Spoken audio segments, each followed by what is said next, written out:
to show you how to make a very simple netted elasticated bracelet.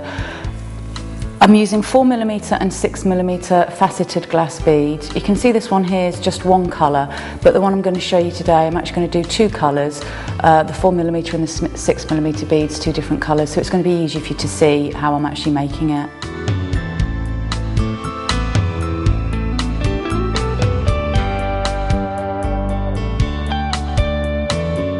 What we need to make this is, as I said, 4mm faceted glass beads and 6mm faceted glass beads.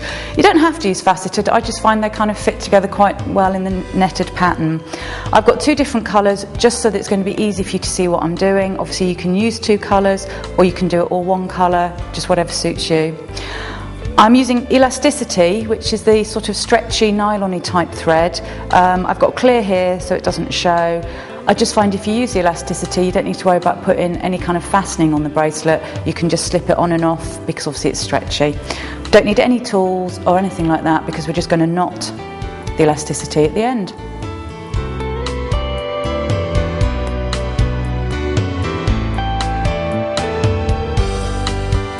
Okay, we're going to start off threading 6 beads in total, going alternately between the larger size and the smaller size.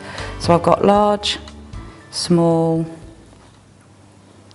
the large and the small. That's 4, I mean the number 5 is a large and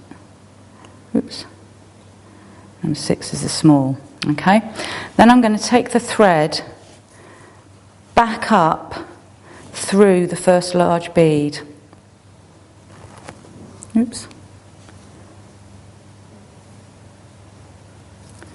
So you can see I've got a kind of teardrop type shape there.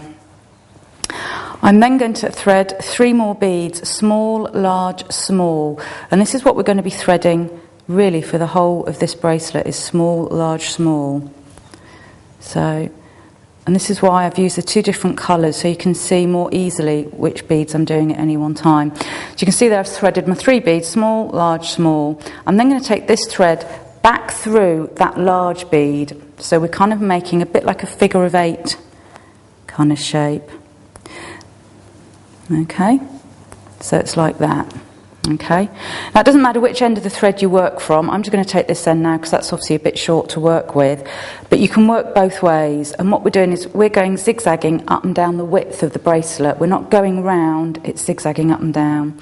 So small, large and small. Okay, all the way down my thread, and I'm coming back through this large bead, coming back down that way.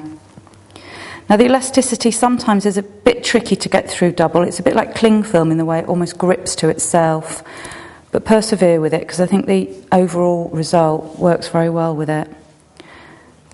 Small, large, small again.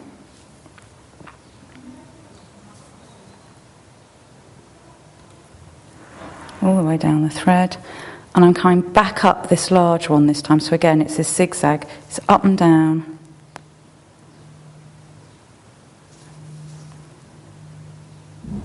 Through that. Now, it can be quite tough with this elasticity. People sometimes think they can't pull it too tight because it's going to snap.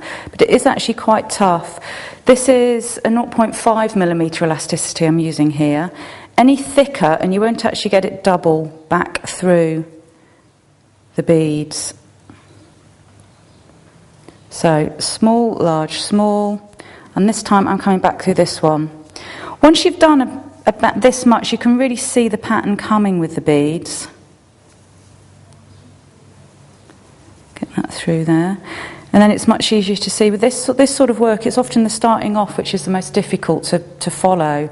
Once you can actually see the pattern coming and you can see what you're doing, it's a lot more straightforward.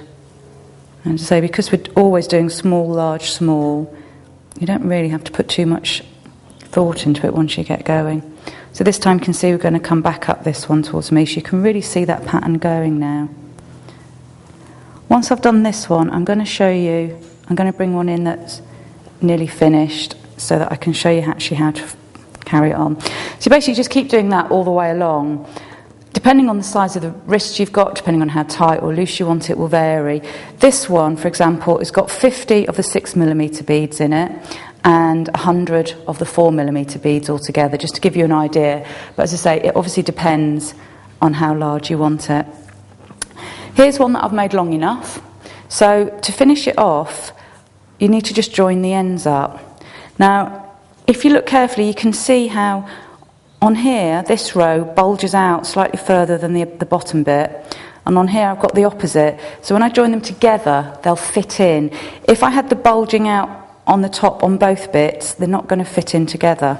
I'll show you what I mean. Fold this over so they kind of fit together a little bit like brickwork. So I'm going to thread one of my 4mm red beads here.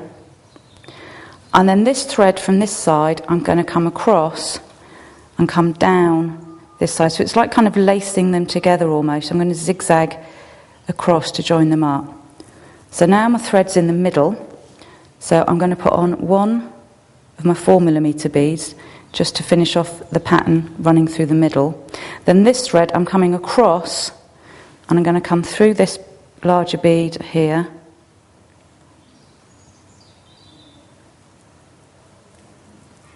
And that kind of pulls it all together.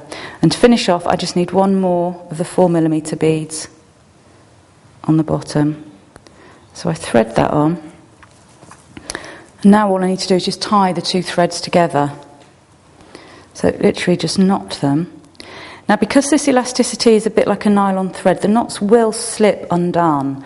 So once you've tied them together, the thing to do is put a small dab of nail varnish or a small dab of glue actually on the knot.